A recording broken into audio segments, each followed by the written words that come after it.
Hello there friends, it's 2016, we're here. I'm Ken, as always, and it's time to Tavern Brawl. I've been away for a little bit, but I'm back now, and ready to kick off the new year with Who's the Boss Now? Now if you remember, we've had this once before. It's the one where dungeon bosses from the campaign will bring their hero powers to the table, and we'll get to use those. So I remember last time really liking the Murloc Knight with this setup. So maybe we'll see if we can do something with the Murloc Knight, and maybe we'll go for Inspire and see what we can pull out of the deck. Because one of the nice things here is once you use your hero power, it flips over and you get a new one. So then you can use your hero power multiple times in a turn. So we could maybe even squeeze in old Muklers here, because it's quite potent on the back end. Cavalry Raider is a possibility, because we're going to want to be using our hero power a lot of the time if we can. Why not? Let's whack it in just for a bit of fun, and then we're kind of just going to build out a nice solid deck. Don't have anything specific I want to put in, but we'll think about some of the good standard bits and bobs that you might want in a paladin deck. Things like shielded mini-bot, things like muster for battle, and Aldor Peacekeeper, True Silver Champion, of course, Consecration, the Keeper of Alderman, nice fun one. How are we looking on we need to curve for some of the earlier game. It looks like is probably where we're going to want to be going. Although worth noting that our hero power is quite potent, so it's not unreasonable to put like a higher tier thing in, because you can get by with just using the hero power sometimes. Oh, I got a golden light warden. I think that must have been one of my end of season rewards. I quite like the idea of using Finley. Just swap it out for a basic hero power. You could actually do some interesting stuff with Finley and Inspire, I suppose, but it might not necessarily be worth the synergy. Haven't really seen anyone playing around with that too much, but it's an idea, you know. I'm looking at Zombie Chow. I'm looking at Annoyatron. I'm thinking maybe we go with the Knife Juggler, because he goes well with the likes of Muster for Battle. Always a good standout card. I'm gonna go for the Avenge. I really like Avenge. It's still my favourite secret. Like, none of these other secrets really stand up to me to where Avenge is at. Maybe throw a cog hammer in. Yeah, why not? Well, why not? We can kind of get away with that. We still need some more 2-drops, I feel like.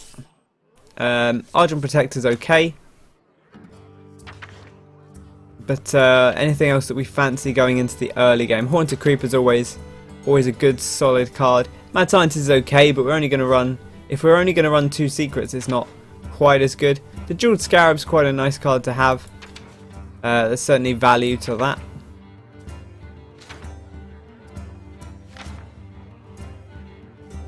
I think we go with the Creeper. I still prefer the Creeper to the Scarab, personally. It's okay. It's a bit of a weird balance, but it looks alright. We might be okay with that. Let's give it a shot and see how it goes. A bit of an unusual deck, perhaps, but there's always going to be a weird one because of the fun hero powers. So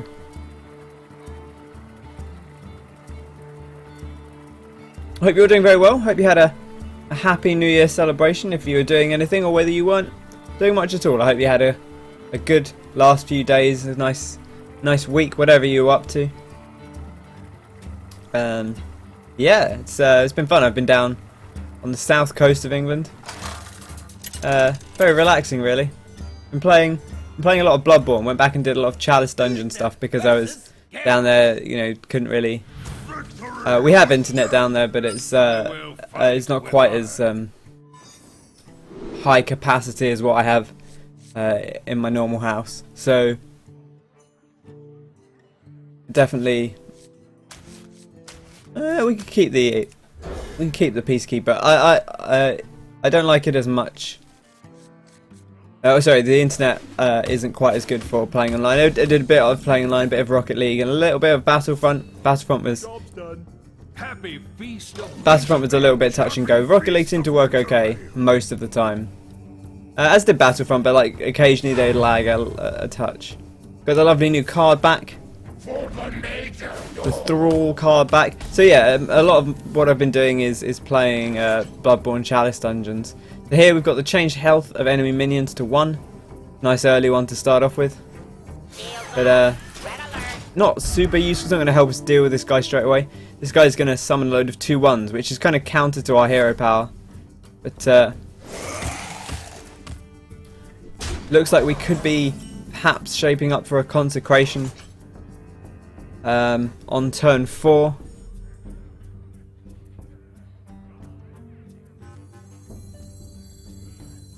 Well met. Weapons ready. I'm going to do that now. There's 2 options here. If he's worried about the consecration, he'll trade in. If he's got a good read on this, yeah, that's fine. Because I don't think we necessarily have to use the consecration here.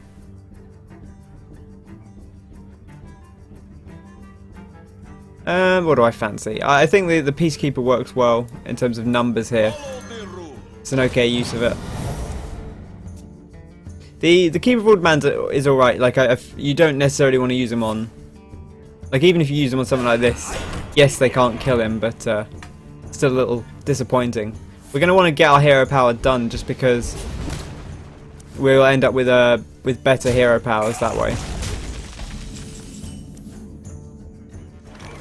Ooh, the True Silver Champion.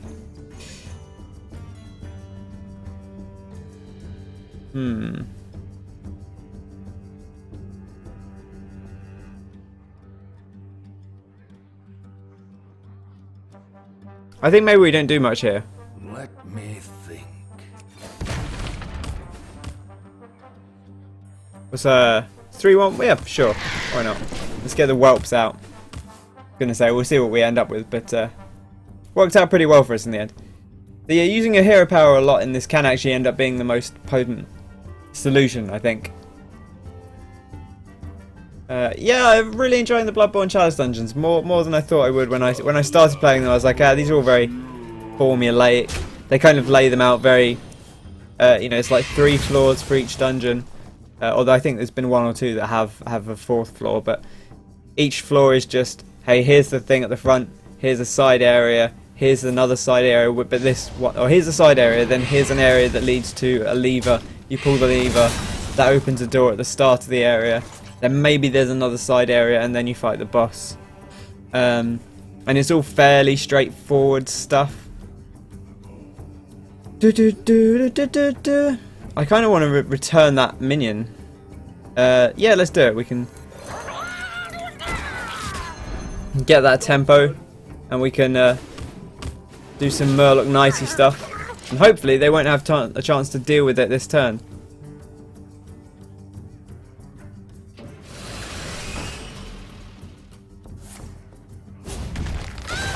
Damn!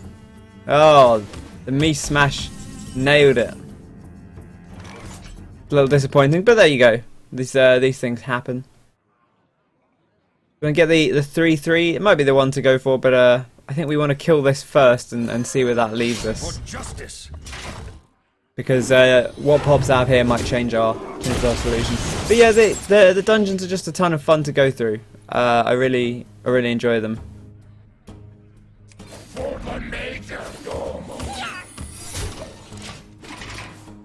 The bosses are there's some really good bosses in there. Like there's some bosses that are a bit generic, and there are some that are kind of some of my favourites that I've fought. Like maybe not flavour wise, but in terms of the actual fight that you do, some really good stuff in there. So, you know, I guess check out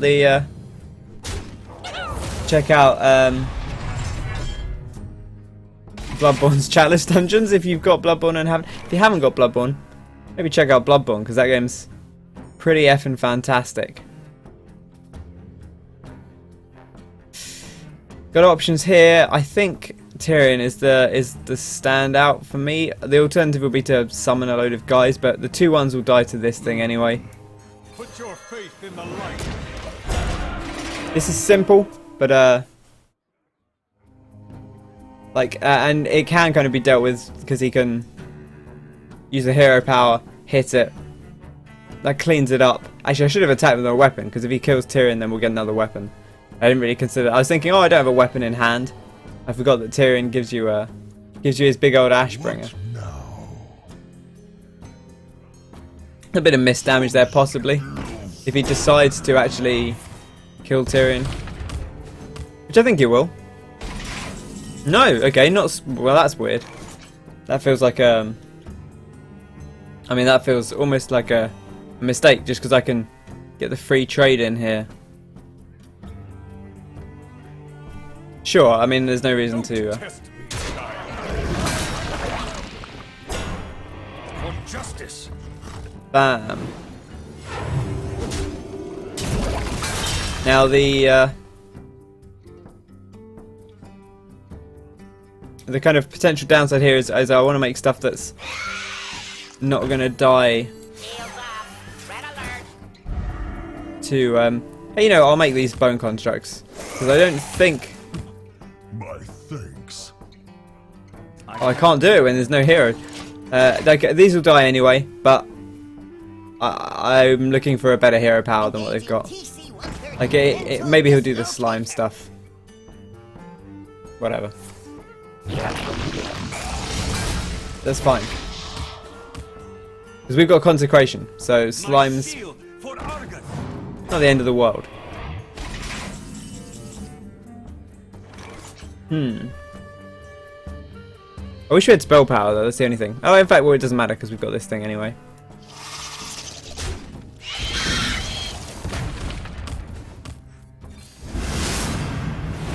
Well, bam! We can pop one of these guys if we want. What's our hero? Let's summon a 1/1 and see what our next hero power is. It's not especially helpful, to be honest, but I was hoping we'd get something that would let us. Because the problem with this 1/1 is it doesn't do it dies to this, but then the 1/1's also one of the weakest hero powers anyway that you can get, so it's good to cycle through it while you've got the spare mana to do so. And if he decides not to use his axe yet, then we can Muckless Champion these guys up. But I think he'll probably make use of the old axe here. I mean, we're fighting someone who's been at legend rank, so there's certainly value to that.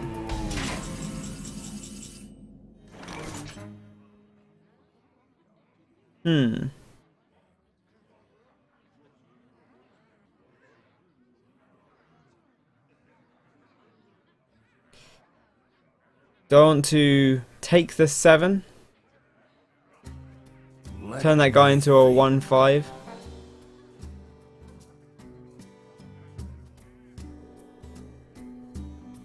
For justice. I think we can afford to take the 7.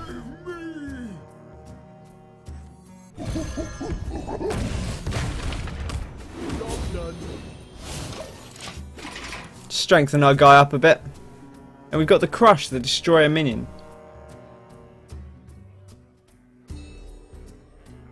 It's the problem with Keeper of Alderman is that it can be really good sometimes, and it can be a little bit weak sometimes. Kelsazard's a good thing to use it on, for sure.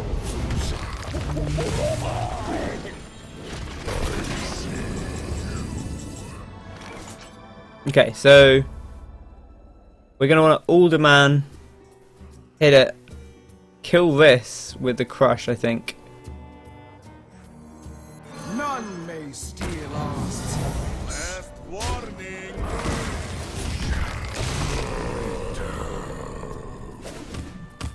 And I might actually use my other. Oh, in fact, let's see what are. Draw a card, gain a mana crystal. Sure, let's draw a card. It might actually be a more interesting shout. And oh I think we keep the Ashbringer. It's good to be able to hit something with it.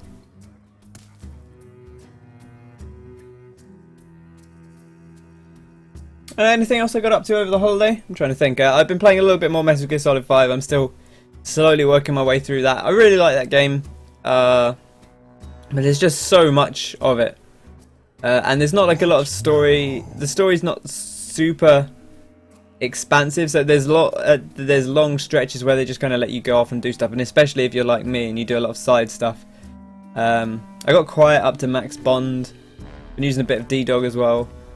And a little bit of D-Horse, but not so much. I really ought to use D-Horse more, because like, getting around place to place is kind of a...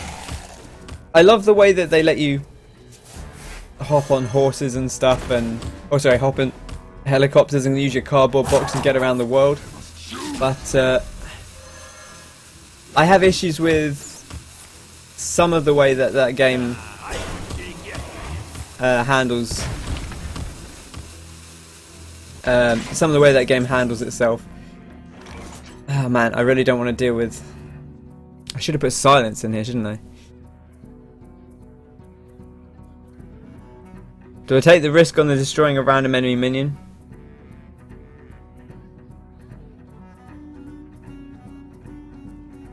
I wonder.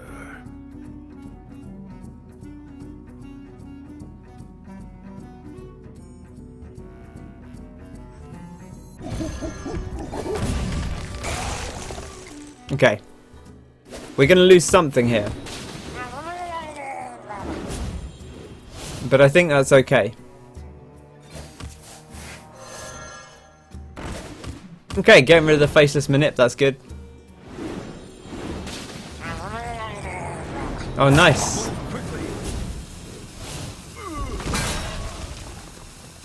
Right, I'm going to trade this guy in first and foremost, and we'll see what we and then we sadly have to take out old Murkai, For justice. and we'll also take out this chap with our sword. A little bit of a shame that Murkai got stolen, but I knew if either one of those two 5 attack things got stolen, we could trade it in. So it's a risk you take. Yeah, I like Metal Gear 5. The thing I was actually trying to say is What now? they let you get around the world quickly with cardboard boxes, or you can jump in your helicopter and you can grab a car from somewhere. But then, because they give you so many ways to get around, it almost doesn't feel quite fast enough. I wish they would just let you teleport to any of the cardboard box like delivery platforms just from anywhere in the world. Because when you're doing side missions, at some point it gets a bit kind of tedious going, oh, these side missions are dotted all around the map, and they don't very often put many in the same area, which I think mechanically makes a lot of sense because of the way that thing functions. They can't really have that many active in one area at once, because it would, you know, if you suddenly go into a base and there's like, hey, there's 2 different prisoners you've got to rescue and a soldier you've got to extract, and also like some intel to gather, it would be a bit confusing. But it works okay. So what do we got here? We got the random spell. Let's get a random spell. The brawl is not particularly useful right now, but the web wrap is okay. I think we get out the Silverhand Regent. Well met. And we'll see what other hero power comes up here. I'm gonna grab another spell. For duty. Sure, why not? Reporting for duty.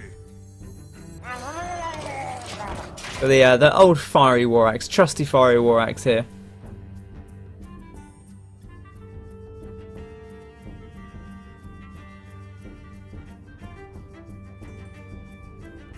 It's an interesting way of playing this. I like this this setup, this game mode. It's a little bizarre. It really does often come down to like how the hero powers end up swinging out. Sometimes it can just all work in your. Did we kill? We killed Stalag already, didn't we? We don't have any silence, so there's not really a great solution there. we have 13 health, which is not 12 or less, sadly.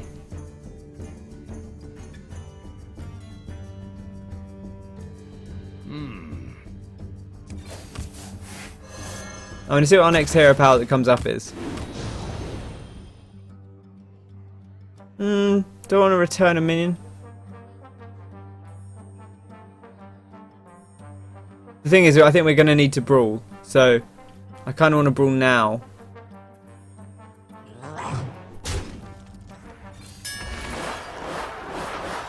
Because we can return this, we can return whatever's left of the opponent's hand. Oh, Fugan died, so oh, it's not the one I wanted. My thanks. Happy Feast of Wintervale. That feels appropriate. Happy Feast of Wintervale. Go on, you got 2 damage there. By the Z's, bro. My shield for Argus. Oh, it's not lethal. We're still in this, boys.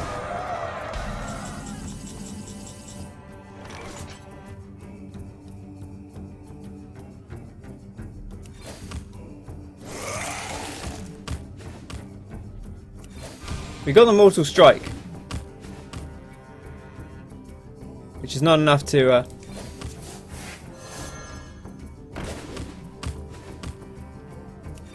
just keep rolling it. Return a minion, make some whelps.